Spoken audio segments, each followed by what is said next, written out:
Good afternoon. It's a pleasure to be here today.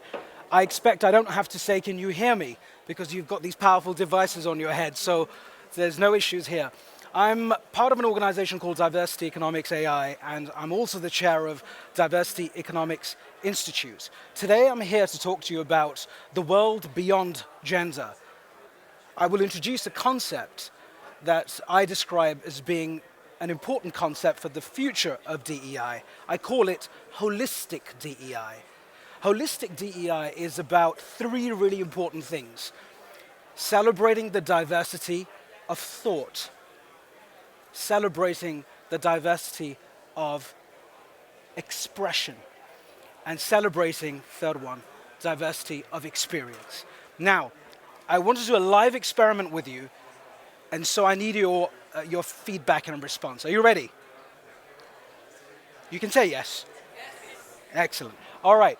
Now, that's what I was talking about. Okay.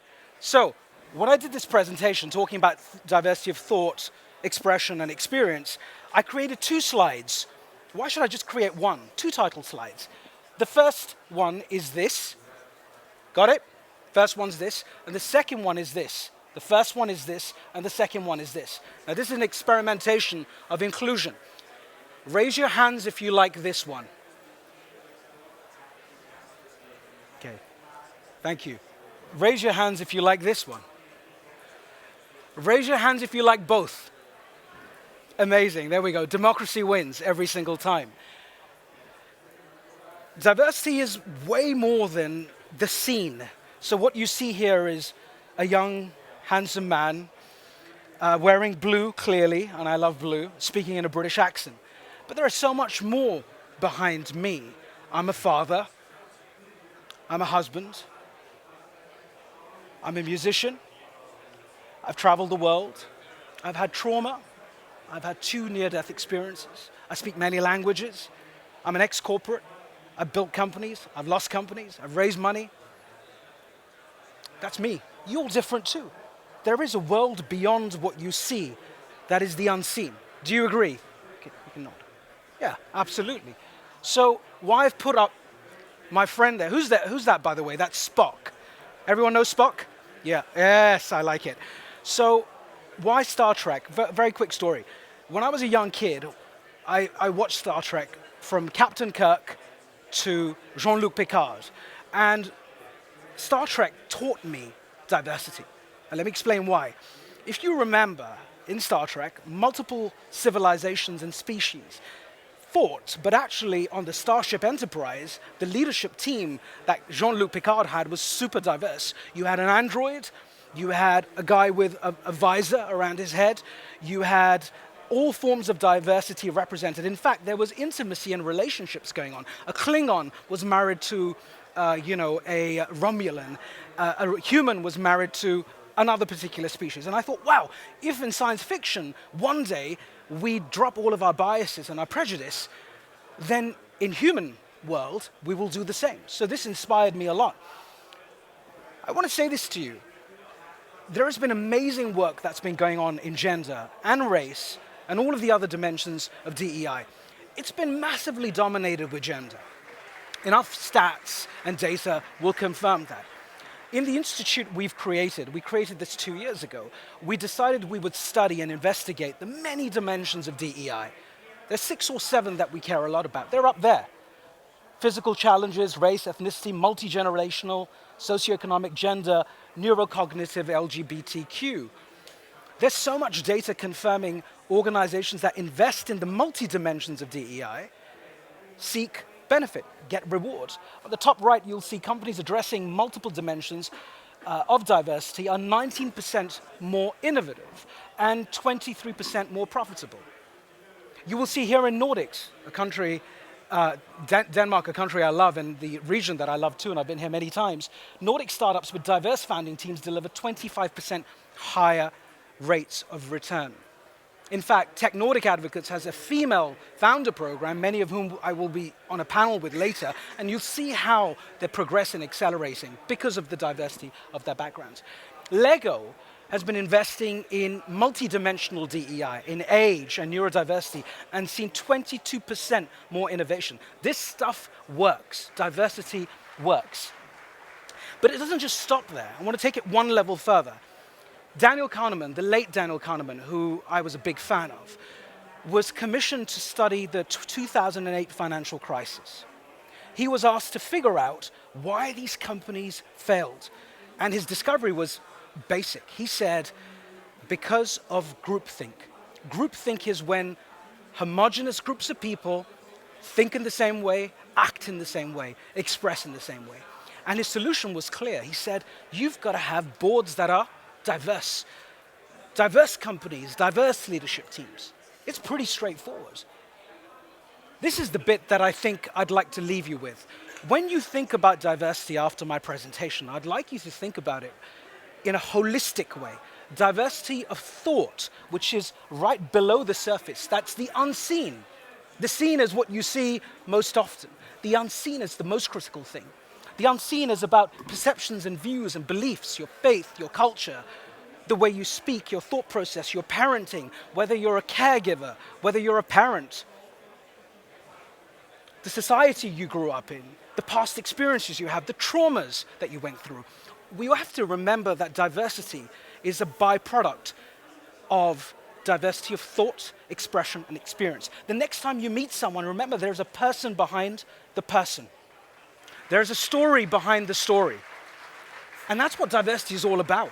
It is not just about the way you look, whether you're a man or a woman, or your sexual preferences, or your age. That's not what it's really about. That's what is the pragmatic side of it.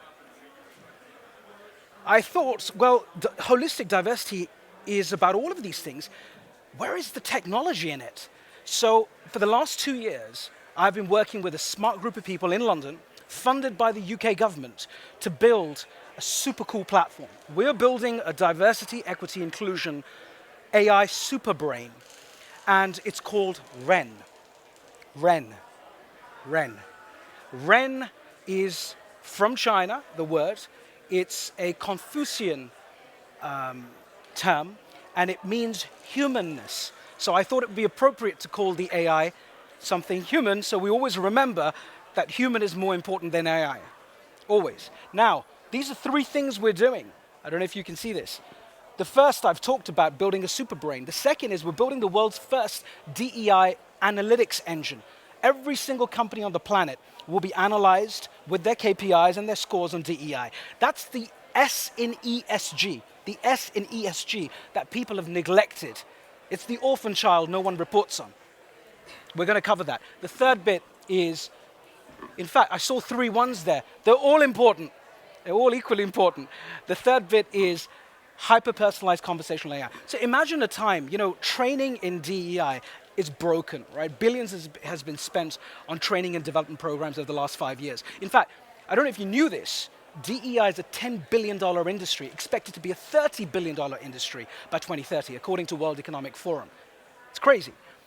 Transformational AI and conversational AI is about taking learning and literacy and flipping it on its head. Imagine speaking to REN, asking it things that it will only know and other people won't. Imagine confiding in REN.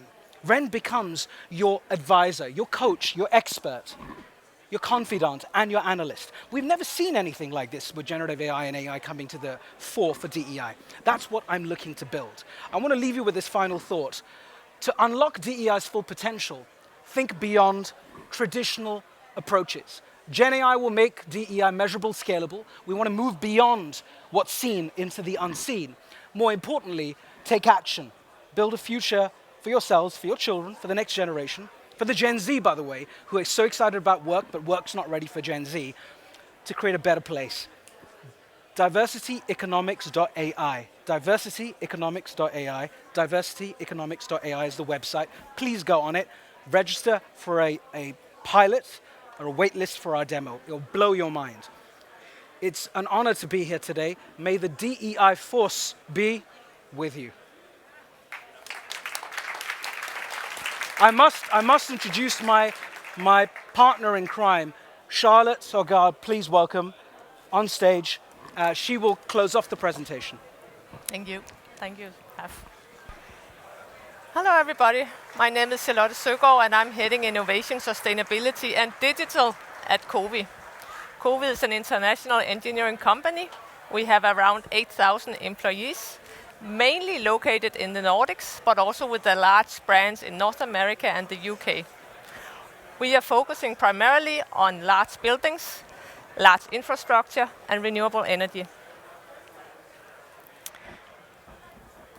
So, one of the things we are doing is that we build bridges.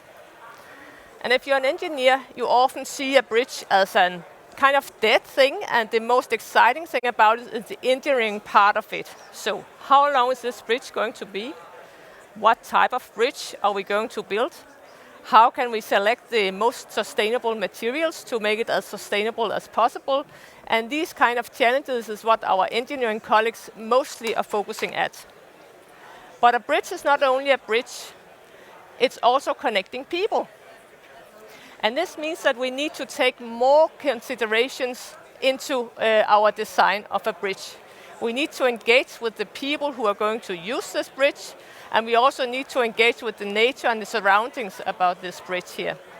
So we are actually connecting by building a bridge. We are contributing to thriving societies, and we also provide social value in that sense that many people, bicycles, cars, and even trains somehow will cross that bridge. So it's more than just a dead thing. We have a group vision saying that we want to shape a more sustainable and livable world. And this means when we talk about sustainability and livability, we're talking about life. Not only human life, but also nature. And we want to move from having a perspective of just constructing and designing dead things to actually being aware of that these things are something that contribute with value in societies and make societies thrive. We have an example of one of our projects. This is a hospital that our architectural branch, Architema, has helped to design here. And you can already see from the outside of it that it's a very organic in its form. So this place here is where we have children that are sick, severe sick, living together with their families. If we take a sneak peek within this building here, you can see that there are still the organic forms inside. And we have tried to really build on the concept of healing architecture. And that means that we want to pull the daylight into the architecture. We want to integrate play, because even though you are sick, if you are a child, you still want to play. We have also integrated a lot of different zones so that people can have their own private areas with their families if they need that, or they can go into more open spaces if they want to play or talk with other families and other parents. So these are just some of the needs you can see in such a project like this. And in order to design such a project, we really need to engage with a lot of people. And here's where we have anthropologists now as part of COWI. We didn't have that for 2-3 years ago, but now the social value part of it and the social dimension of where we engage with diversity in a broader sense to make sure that we support many needs is what we see in our projects going forward. Not only about bridge, but also about buildings and metro stations and all the things that we are doing. We have a way of engaging with diversity of thought that Af was talking about. We also want to create a broader perspective on diversity. It's not only about gender, it goes far beyond gender. The way we operate diversity of thought is that we have more than 100 communities in COWI that connects people within different disciplines or within different tech areas or sustainability areas. And these communities connect people across geographies, so that is going from Vancouver to Stavanger in Norway. They're going across ages, they're going, of course, across gender, cultural backgrounds, and so on, and so on, and so on. But this is a place where people can meet and explore new ideas together, scale ideas from the very first ideas to something tangible in the end.